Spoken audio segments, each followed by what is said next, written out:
internet yi ñuy bàyyi xel ci seneinfo.net ak seneinfo international ñu ngi leen di nuyu fas leen defal tënkub xibaar tey mercredi di 18 janvier 2023 ñu tàmbale kook xibaaru biir réew mi.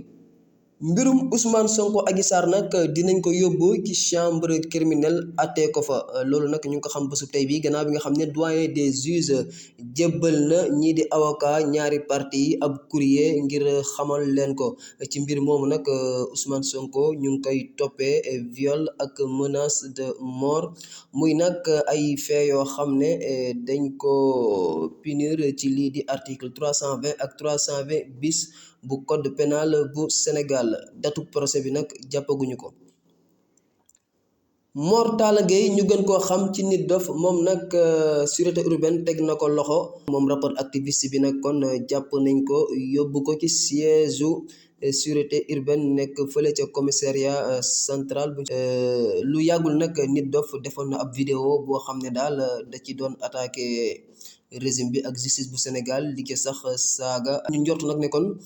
loolu moo tax ñu teg ko loxo. Ex-capitaine Touré fa ne dina amal ab plainte jëmale ci Cheikh Yérim Seck gannaaw bi nga xamee ne nag journaliste bi da ko tudd ci livre bi nga xam ne bind na ko mu tudd nag capitaine bi ci mbirum Ousmane Sonko Adji Sarr moom mi nekkoon capitaine nag kon Seydina Oumar Touré nee na nag def mbir mi daal dakaa bett ba mu liree li nga xam ne moom mooy livre ba mu ne nag ay wax yoo xam ne kon dañ kaa wax ca moom te nee na du dëgg ci page 186 ak page 187 ci livre Cheikh Yérim Seck boobule loolu nag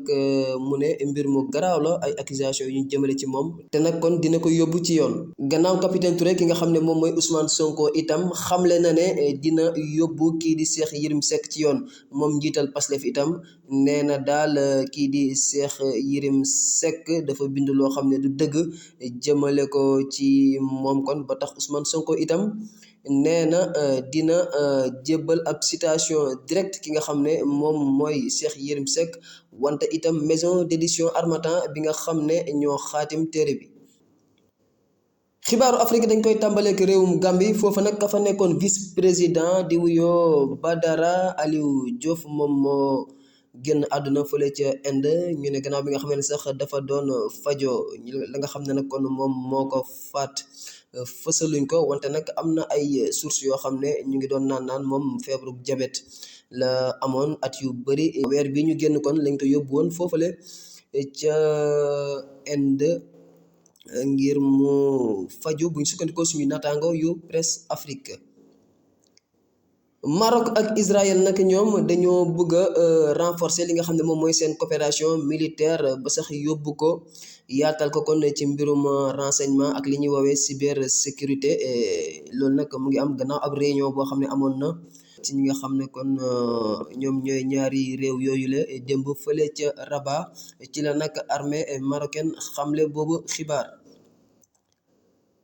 xibaaru bitim réew benn ponk lay doon lu toll ci 18 personnes ñoom ñoo ñàkk seen bakkan ci ab avion boo xam ne kon dafa daanu fële ca Ukraine bokk na ca 18 personnes yooyu sax ki nga xam ne moom mooy ministre intérieur bu dëkk ba ak ñetti xale kon ñu ne bokk nañ ci boobule jéeye ki ko xamle nag moom mooy gouverneur bu région ba kon xam ne nag moom mooy njiital Ukraine di Volodymyr Zelensky méttitlu na mbir moomu.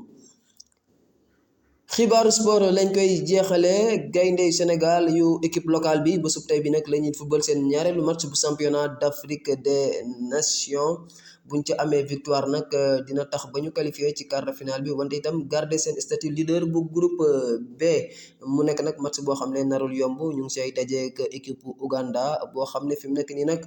dafa bëgg a am victoire gannaaw bi nga xamee ne ñeenti yoon mu ngi nii muy bokk ci boobule CHAN lii ñu tey ci xibaar rab seen teewlu ñu jox daje ëllëg jaa ngeen jëf.